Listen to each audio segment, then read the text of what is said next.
Tuhan pasti datang diiringi semua orang kudus, bersinarkan cahaya gemilang. Berhimpun untuk merayakan Ekaristi bersama, diawali dengan pengakuan dosa. Selama ibadat sabda, niat untuk bertobat itu hendaknya terus bergetar.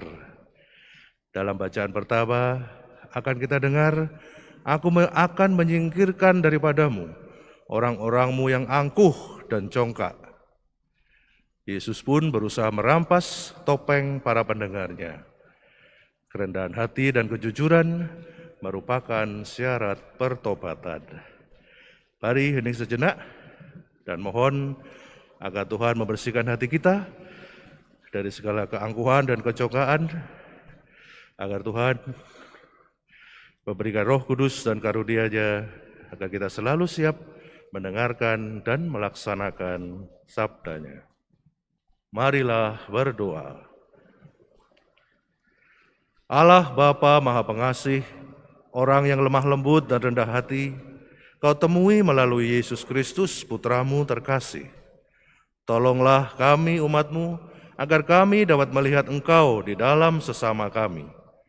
Demi Kristus Yesus, Putra-Mu, Tuhan dan pengantara kami, yang bersama Dikau dan Roh Kudus hidup dan berkuasa, Allah sepanjang segala masa. Amin. Bacaan dari Nubuat Zefanya. Beginilah firman Tuhan.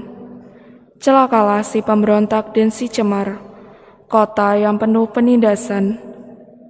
Ia tidak mau mendengarkan teguran siapapun dan tidak mempedulikan kecaman. Ia tidak percaya kepada Tuhan dan tidak menghadap Allahnya. Tetapi aku akan memberikan bibir lain kepada bangsa-bangsa, yakni bibir yang bersih, supaya mereka sekalian menyerukan nama Tuhan dan bersama-sama beribadah kepadanya. Orang-orang yang memuja aku, yang terserak-serak, akan datang dari seberang sungai-sungai negeri Etiopia dan membawa persembahan kepadaku. Pada hari itu, engkau tidak akan mendapat malu karena segala perbuatan durhaka yang kau lakukan terhadapku. Sebab pada waktu itu, aku akan menyingkirkan daripadamu orang-orangmu yang angkuh dan congkak, dan engkau takkan menyombongkan diri lagi di gunungku yang kudus.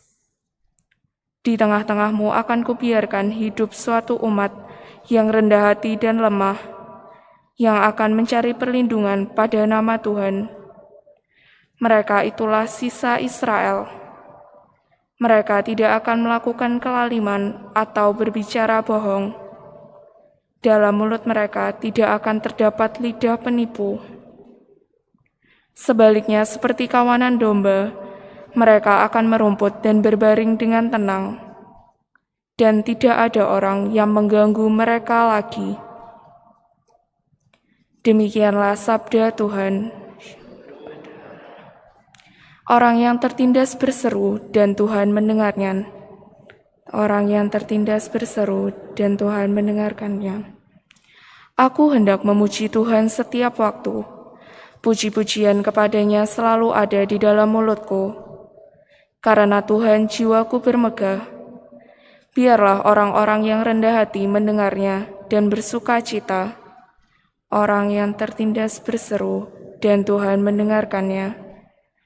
Tujukanlah pandanganmu kepadanya, maka mukamu akan berseri-seri dan tidak akan malu tersipu-sipu.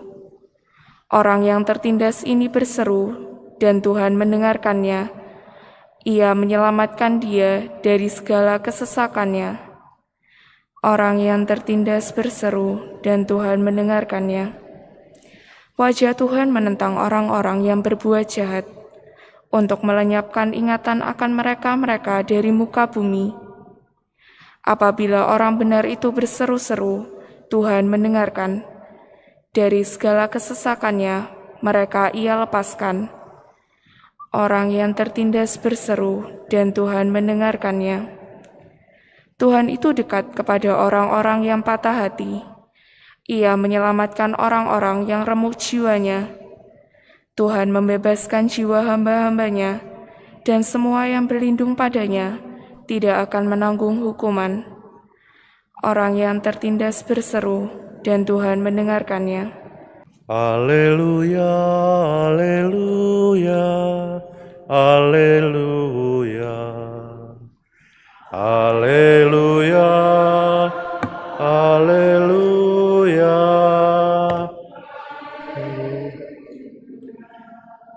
Tuhan, datanglah dan jangan terlambat.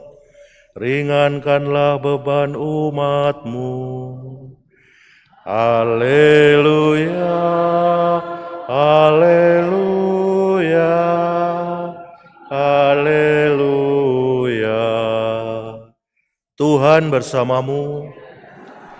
Inilah Injil Yesus Kristus menurut Matius. Dimuliakanlah Tuhan. Yesus berkata kepada imam-imam kepala dan pemuka-pemuka bangsa Yahudi, "Bagaimana pendapatmu? Ada orang mempunyai 2 anak laki-laki. Ia pergi kepada yang sulung dan berkata, 'Anakku, pergilah bekerja di kebun anggur hari ini.' Jawab anak itu, 'Baik, Bapa.' Tetapi ia tidak pergi. Lalu orang itu pergi kepada anak yang kedua dan berkata demikian juga, dan anak itu menjawab, 'Tidak mau.' Tetapi kemudian ia menyesal, lalu pergi juga. Siapakah di antara kedua orang anak itu yang melakukan kehendak ayahnya?" Jawab mereka, "Yang kedua." Maka berkatalah Yesus kepada mereka, "Aku berkata kepadamu, sesungguhnya pemungut-pemungut cukai dan pelacur-pelacur akan mendahului kalian masuk ke dalam kerajaan Allah. Sebab Yohanes Pembaptis datang menunjukkan jalan kebenaran kepada kalian, dan kalian tidak percaya kepadanya. Dan meskipun kalian melihatnya, namun kemudian kalian tidak menyesal. Dan kalian tidak juga percaya kepadanya." Demikianlah Injil Tuhan, terpujilah Kristus.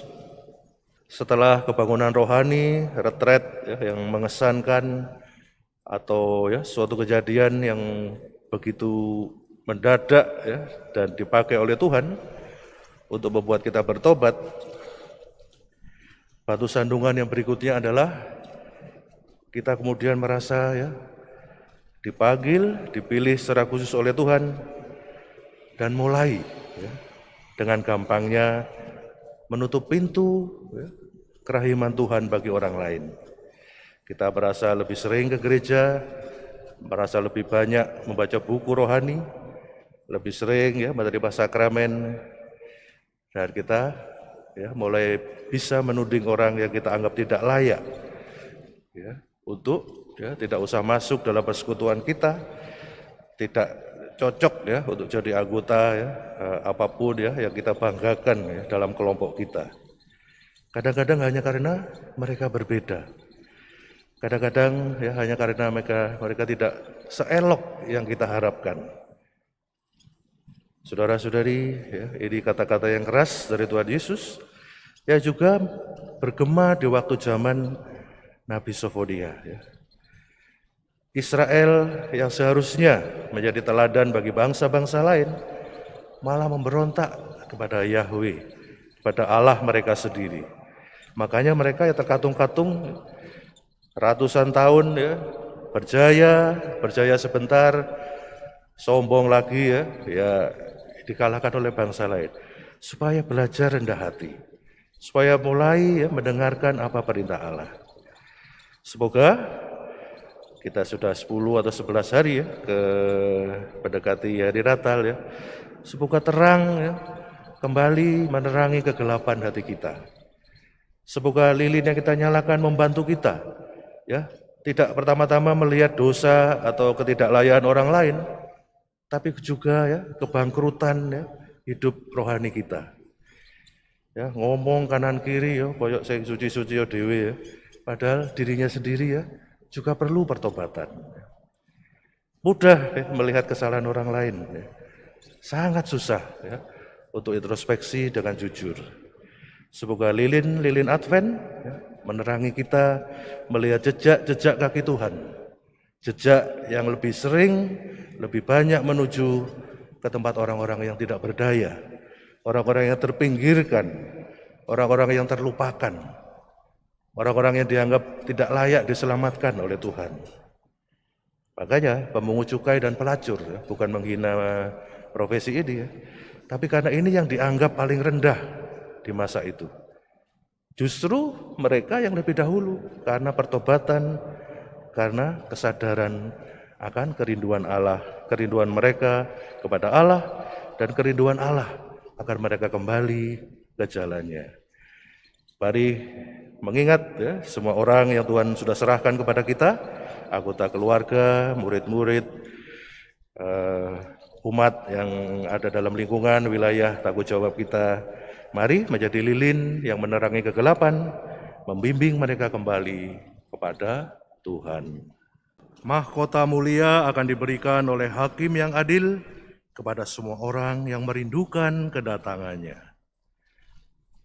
Marilah berdoa. Allah Bapa pencipta alam semesta, utuslah putramu berkarya di kebun anggurmu, dan semoga sabdanya yang menghidupi dan menghidupkan, menyuburkan dunia yang aman sentosa. Sebab dialah Tuhan dan pengantara kami,